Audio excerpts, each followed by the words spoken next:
Hello,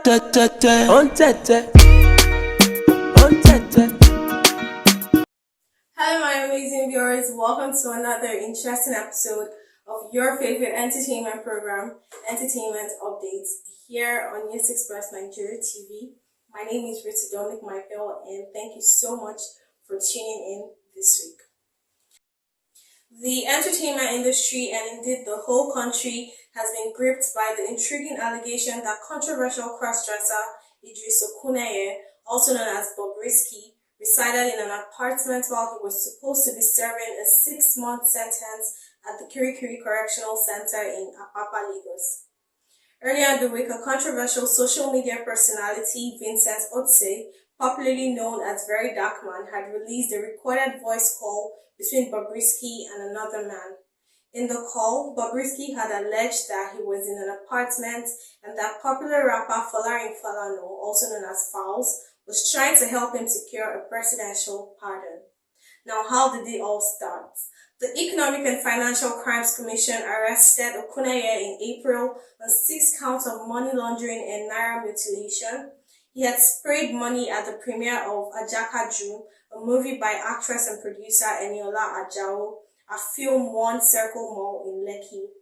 At that same event, he had been declared the best dressed female. During his trial at the Federal High Court in Lagos, Justice Abimbola Awoboro sentenced Okuneye to 6 months in prison for naira abuse without the option of a fine to serve as a deterrent to others who mutilate the naira. Okuneye began his jail term on March 24 and resurfaced in public on August 5. Earlier this week, VeryDarkMan stated that Falz and his father, Femi Falana's son, had a case to answer for allegedly trying to secure pardon for Bobrisky. In the audio, a voice that was said to be Bobrisky's was heard telling the other person on the call how the EFCC collected 15 million naira from him to drop the money laundering charge in the case built against him. He also stated that he was taken to an apartment close to the prison where he stayed hidden for 6 months. The voice said, I quote, "On my way to prison, my godfather called and assured me I wouldn't enter prison. He told me not to worry and he would arrange an apartment near the prison and speak to the Comptroller General of Prisons in Abuja. After they spoke, I was taken back and brought to an apartment where I was told not to come out until I finished my sentence. They informed the guy at the apartment that their boss instructed them to keep me there and not to let me leave." End of quote. Immediately after his return to social media, many had voiced the opinion that Bobrisky looked too good for someone that was supposed to have been in jail for months. To celebrate his freedom, he had even thrown a party shortly after which he made a post on Instagram about how top celebrities had contributed a total of 18.7 million naira to him. He listed names such as Eniola Ajao, giving him 6 million naira, Funke Akindele and Tiwa Savage 2.5 million naira each, Toto Dike and Moyo Lawal 1 million naira each, among others. Responding to the claims leveled against him by VeryDarkMan, Falz, in a statement released by his father's chambers, which represents him, responded to VeryDarkMan's allegations. He confirmed in a statement that Bobrisky reached out to him on May 4 to ask for 3 million naira to secure a VIP space in prison, but he denied giving any form of assistance to him. The This Is Nigeria rapper also issued a 24-hour ultimatum to VeryDarkMan to retract and apologize for the alleged defamatory statements made against him. In the letter signed by his legal counsel, Taiwo Olawanle, Falz demanded the withdrawal and retraction of the defamatory statements published on September 25, 2024 on VeryDarkMan's Instagram page. Falz said VDM risked a lawsuit, including potential monetary damages if he failed to apologize within the said time frame. The letter read in parts, I quote, "The direct meaning, imputation, purport, and innuendo of the false, misleading, and defamatory statements is that our client, Mr. Falano, also known as Falz, conspired with Bobrisky to pervert the course of justice for financial gains, participated in a corrupt scheme, and is deceitful in his activism. We therefore demand an immediate retraction of the offensive and derogatory publication, as well as an apology permanently published on all the platforms to which you have disseminated it. End of quote. The EFCC also ordered an investigation into the bribery allegations and invited VeryDarkMan and Bobrisky to assist in the investigation.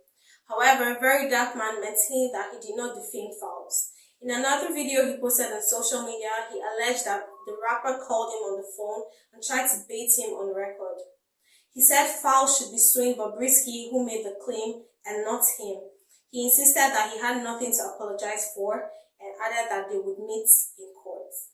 On the other hand, VeryDarkMan's legal representative, Deji Adeyanju, stated that VeryDarkMan had been on the move from one place to another as he cannot go home due to the series of threats he had been receiving since the controversy started. In an interview, he said, I quote, "He is moving from one place to the other. He cannot go home because of the series of threats he has been receiving, but we are optimistic that he will be fine." Reacting to Falz's ultimatum, Adeyanju said, VDM believes that he has not made any defamatory remarks against him. Falana is my mentor, and the plan is not to go head-to-head with him in court. VeryDarkMan has written to him, and we have expressed how much we revere him. VeryDarkMan is our client, so we have been working for pro bono on several issues, including the attempt to criminalize free speech, where he has expressed himself against certain people who feel uncomfortable with his advocacy and similar issues. End of quote. On if VeryDarkMan had further proof to back up some of the things he had said, Adeyanju said, I quote, "He is not an investigator, and that is why the relevant authorities have said they will investigate, so let's wait and see. The cross-dresser is a flippant person who has spoken to so many people, and VeryDarkMan has those recordings. The people he had made those calls to are alive, so investigations will be done. We should not be in a hurry to go ahead with the investigations. The prison has even suspended some people already, so let us wait for the outcome of the investigation," he said. The House of Representatives stated that they will begin an investigation into the bribery allegations leveled against the EFCC and the Nigerian Correctional Service. Meanwhile, the Minister of Interior, Olubomi Tunji Ojo, had earlier ordered a thorough investigation into these allegations. In a statement signed by his media aide, Alao Babatunde, the Interior Minister ordered an immediate probe, stressing that no form of indiscipline would be condoned under his watch. In a swift reaction, the Civil Defense, Correctional, Fire, and Immigration Services Board suspended 2 officers at the Kirikiri Medium Custodial Center in Lagos. The officers were suspended following Otse's released recording of Okuneye's call, in which he claimed it was arranged for him to serve his 6-month sentence in a private apartment. A memo signed by the Secretary of the Board, Jafaru Ahmed, stated that the suspension was to allow for proper investigations into the allegations against them, while assuring that the outcome would be made public when concluded. Amidst the controversies, Okuneye has reacted in different ways, which has led to some ex-users describing his behavior in the last few days as mood swings. Shortly after the scandal broke out, he had written on Instagram, I quote, "My attention has been drawn to a fake voice recording circulating on the internet that I paid EFCC 15 million naira and that I was never in prison. I didn't pay EFCC any money.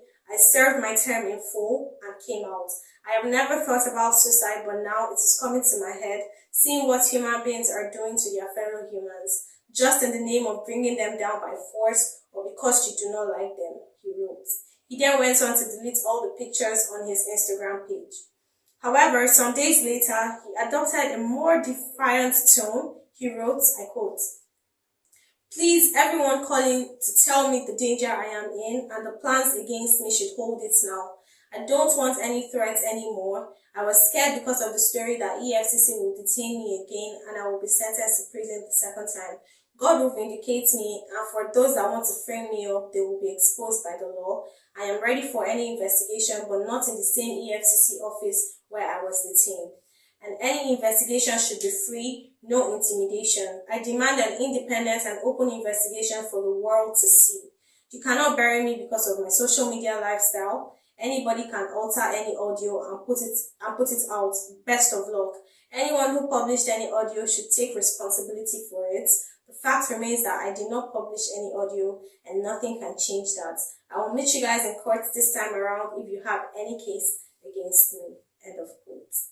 Now there's more to come and we promise to keep you all up to date with more on this controversial topic.